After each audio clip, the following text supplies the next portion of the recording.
From the morning reading, the S&P snapshot, another day, another record close. The global rally in equity markets picked up steam today. The major Asian and European indices posted gains around 1% and slightly higher, with the exception of the FTSE and the Shanghai.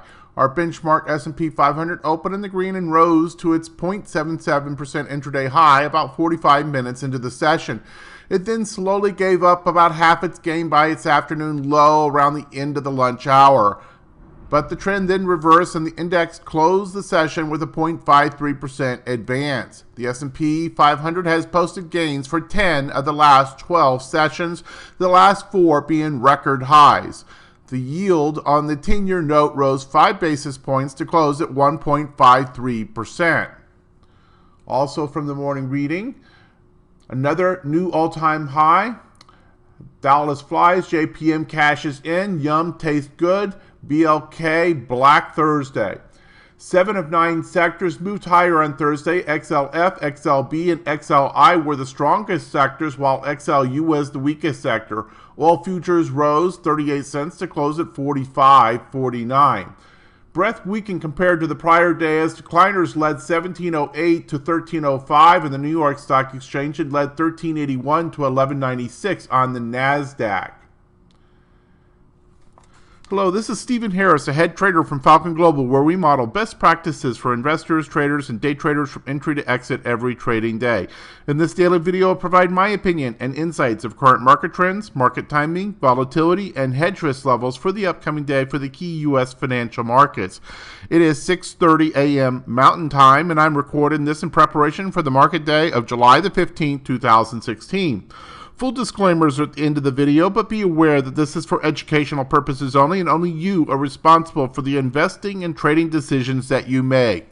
So let's go ahead and dive into the morning report on this monthly options expiration day. A couple things to keep in mind as we get into that.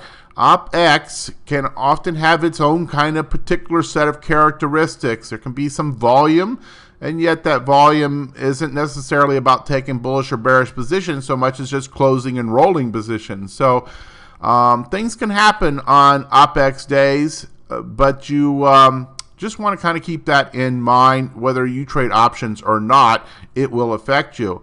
In terms of the overnight action in the 4 U.S. broad-based indices, we're essentially just above scratch on all 4 at the time of this cut.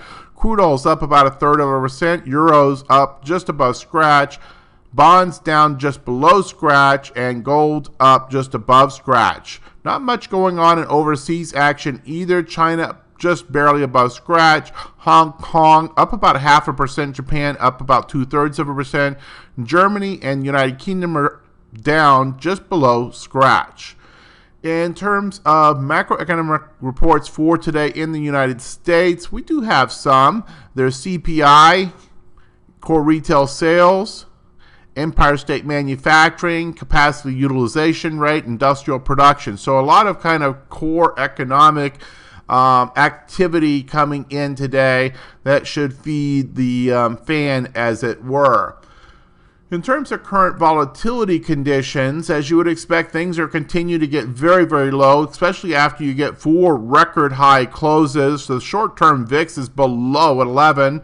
Indeed, the regular VIX dropped below 13 at some points yesterday. Short-term VIX at a 10.93. The skew still just barely into the cautionary area at a 128.28. IV percentiles are single digits. In fact, they're a flat-out 0. This is the lowest implied volatility has been on the Dow in 52 weeks. And the S&P, it's a 6. The NASDAQ a 6 as well, and the Russell a 14. We did have standard deviation positive moves put in on 2 of the indices yesterday, the S&P 500 and the Dow. The 2 more growth-oriented areas, the Russell and the NASDAQ, did not have a standard deviation move. In terms of the charts, let's go ahead and go there. We'll start out with the S&P charts. And you see our current action just barely positive at this moment, but up off the Globex lows.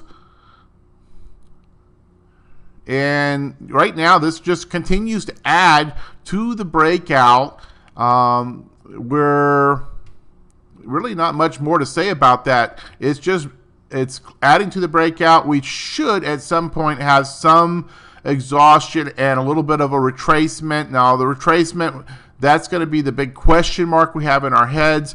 Is it just a normal bull flag retracement? Does it come back down here and retrace back to the former area of resistance? And does that hold?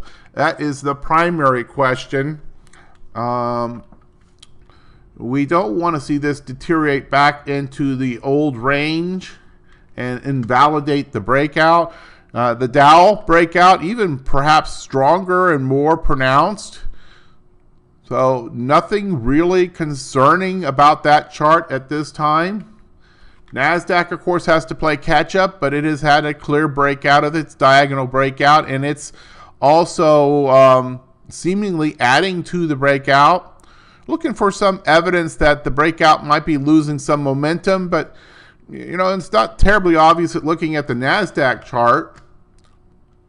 It would perhaps be easier to see this on the Russell chart, where you had the breakout day, a confirmation day, and then basically it's gone sideways now for several days without adding to that breakout.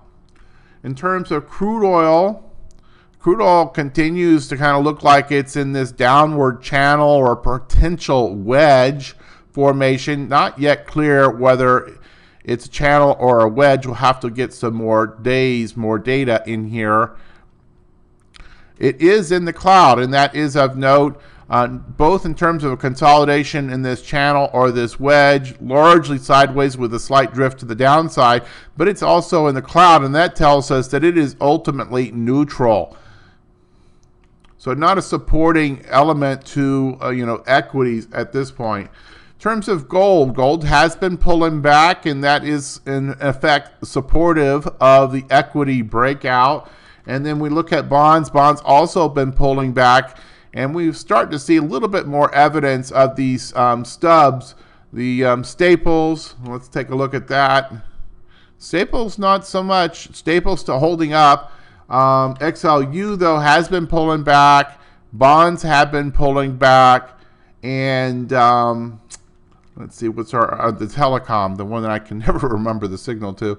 But we've been seeing some pullback in some of these other stubs related ETFs that have shown us that there's might be some participation going on in a rotation. Coming out of the kind of defensive areas and putting more money into the risk-on areas. That being said, it seems like every time we do get a little bit of weakness, they quickly revert back to the defensive holdings. So we need to see if we can build on this risk-on profile and gain confidence. That doesn't seem yet to be in play. That deep confidence that we're in a all holds bold bull market, that's not the kind of character that we have at this point. So in terms of the daily report, let's go ahead and go over there. It's just about as bullish, just about as green and normal as it can get.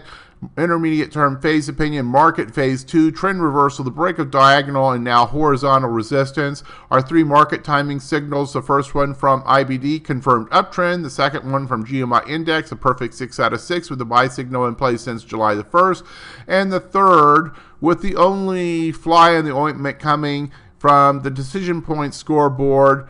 We are solidly green across all indices on the short to intermediate term, but we're still sitting there with those bearish signals and mixed signals on the long term.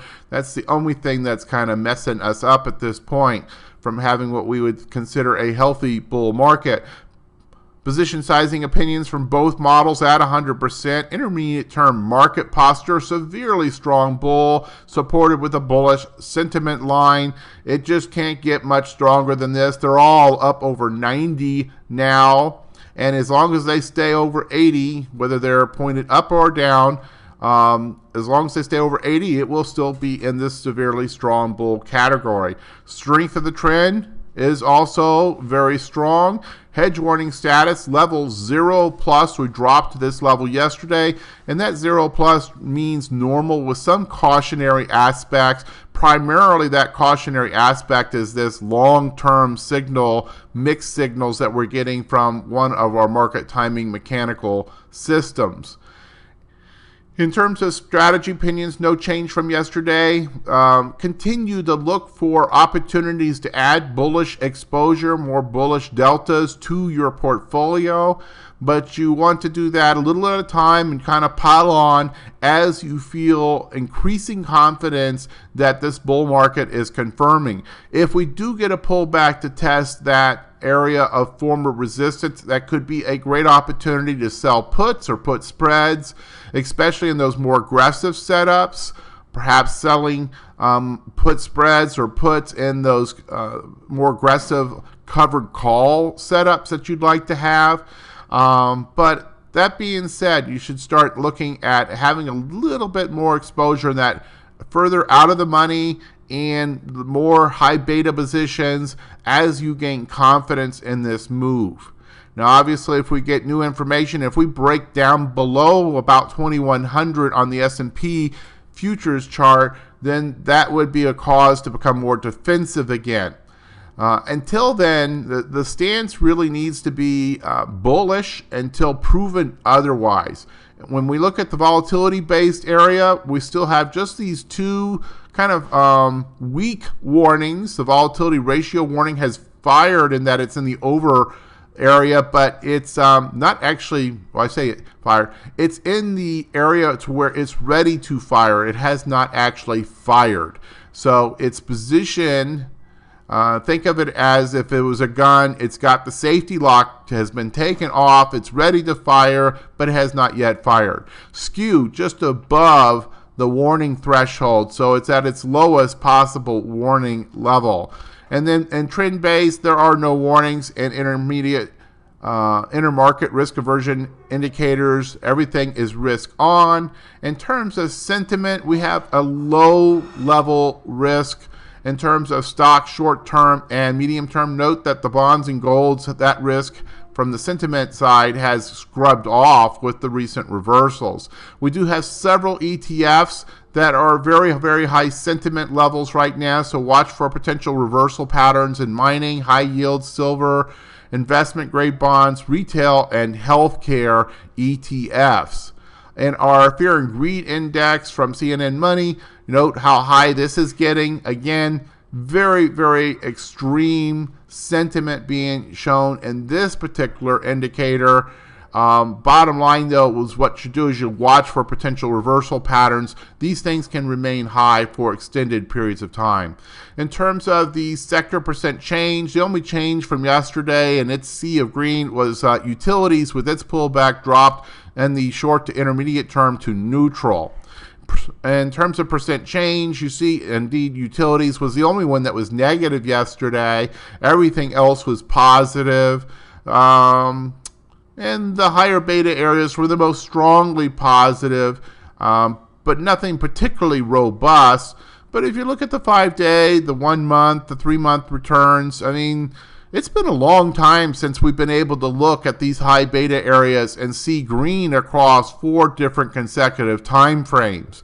And all but financials is now, green for the year to date. So that's also been something that we've not seen an awful lot of. So with these record all-time highs, obviously we start to get some good comps, and things are starting to look a bit more healthy. So let's see if we can build on this and hold on to this. Okay, that is enough for today. Let's go ahead and wrap up. We started a little late today.